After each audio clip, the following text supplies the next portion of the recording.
Pasca bencana, warga Aceh Utara membutuhkan fasilitas dan layanan kesehatan, Saudara. Soal layanan kesehatan di wilayah terisolasi di Aceh Utara ini, Saudara, kita tanyakan kepada salah satu perawat ataupun tenaga kesehatan yang menjadi relawan, yaitu Mas Muhibudin, yang telah bergabung bersama kami di Kompas Petang. Selamat petang, Mas Muhibudin.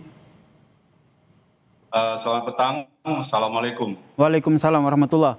Mas Muhibudin, tentu tidak mudah begitu kami membayangkan bagaimana Mas Muhibudin sebagai tenaga kesehatan menembus akses-akses yang terisolasi demi memberikan pelayanan kesehatan. Bisa diceritakan kepada kami bagaimana perjuangan itu? Perjuangannya berawal dari kegelisahan kami sebagai warga sesama bangsa.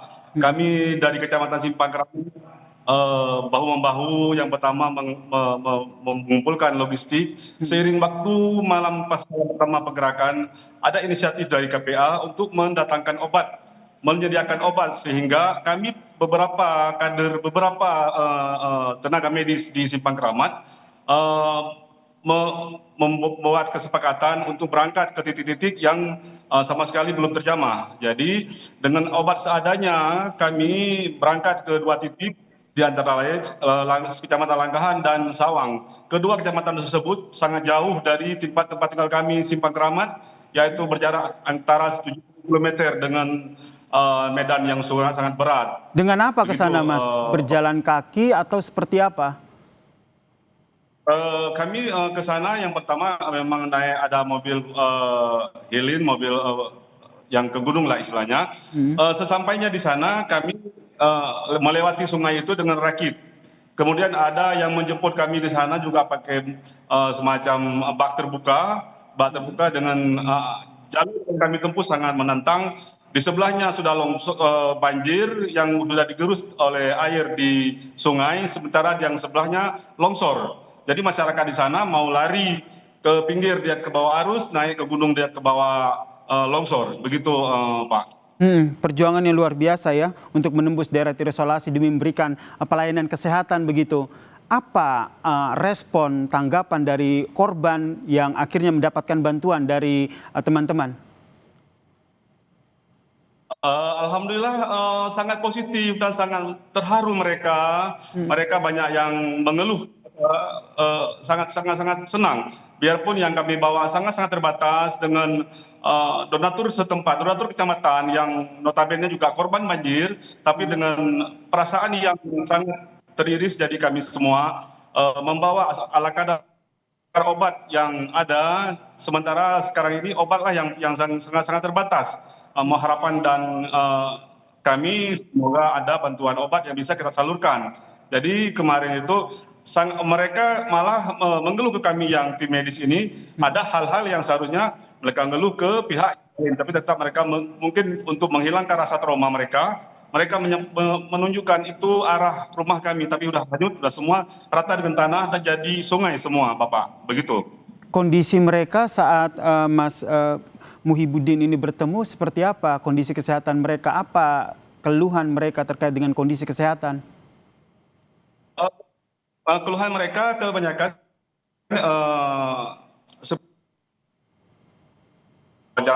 sebelumnya mereka banyak yang demam, batuk pilek, dan yang penyakit tambahan dari mereka karena di banjir seperti ada bandang. Kebanyakan pasien-pasien korban-korban ini yang banyak kena paku dan seng. Jadi perlu action. Makanya kami kemarin itu turun. Alhamdulillah pada turun tim kedua kami ada dua tim yang dikemandoi oleh Dr. Nelly Sayanti sebagai ketua tim kami. Terus kami juga ada warga Simpang Keramat yang medis, ada Taufik Hambali, sopir ambulan yang dan banyak lagi Putri. Itulah yang bisa kami persembahkan untuk 2 hari ini. Jadi itu, Bapak. Mas Budin, sampai saat ini informasinya masih ada tidak lokasi ataupun desa yang ternyata belum bisa diakses oleh tenaga kesehatan untuk memberikan pelayanan? Kebetulan dari posko kami, posko Simpang Keramat, selain mengantarkan logistik atau kesehatan, kemarin ada kawan kami yang naik ke Bukit Linteng, itu belum tembus, Bapak, ke Langkahan, itu belum tembus. Jadi mungkin hari ini ada katanya yang menerobos, tapi untuk pelayanan kesehatan mereka belum dapat karena kalau kita lihat di dengan kasus hari Rabu kami berjalan ke Langkahan, itu banyak sekali warga-warga yang seperti ceritakan tadi yang harus kita action segera, kita buka yang kena pakunya kita bersihkan dan dengan alat seadanya.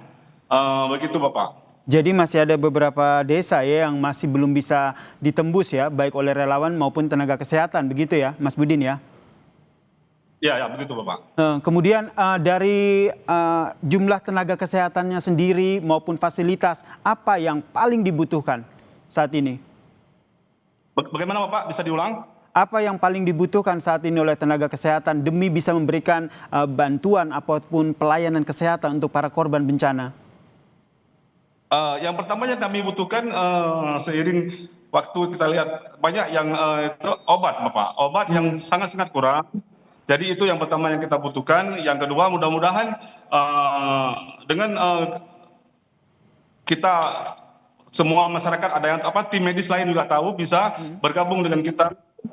Kita akan turun lagi dan hari ini perlu Bapak ketahui dari posko Simpang Keramat yang didukung oleh KPA, hari ini kita sudah membawa ke Tamiang, Aceh Tamiang untuk menjelajahi hari ini bawa bantuan sembako untuk menjelajahi kemungkinan 2 hari ini kami dari Simpang Keramat, tim medis Simpang Keramat relawan akan berangkat ke Aceh Tamiang di titik-titik yang mungkin yang perlu yang dibutuhkan. Jadi dan permohonan kami semoga obat bisa dipenuhi atau bisa ada yang menyumbang obat untuk berjalannya aktivitas kemanusiaan ini. Bantuan obat ya, ini yang diperlukan untuk memberikan penanganan kepada korban. Ini dipindahkan ke Aceh Tamiang, itu berarti fasilitas kesehatan seperti puskesmas ataupun rumah sakit di Aceh Utara ini belum bisa beroperasi. Puskesmas sebagian puskesmas di Simpang Keramat menjadi tidak bisa beroperasi. Contohnya yang kami lewati, seperti yang hari-hari pertama itu banyak puskesmas di pinggir jalan, Samudra Gedung, Samudra juga yang kami melakukan pengobatan di Langkahan itu puskesmasnya belum bisa operasi karena memang yang tidak ambruk tapi semuanya itu memang tenggelam atau mungkin air bah itu. Tapi kalau puskesmas Sawang, kebetulan di kecamatan di pusat puskesmasnya tidak dilalui air bah. Jadi puskesmasnya masih ada, cuman karena jarak tempuh yang harus mereka tempuh begitu menantang, makanya. Jadi hari ini harapan kita semoga obat yang sangat-sangat dibutuhkan. Selain obat, kami di lingkungan kemarin itu sangat-sangat menyedihkan. Banyak warga, terutama balita, yang masih tidur di bawah pohon sawit yang cuman dengan terpal tanpa alas. Kondisi Bapak. Jadi alas tidur juga dibutuhkan begitu ya?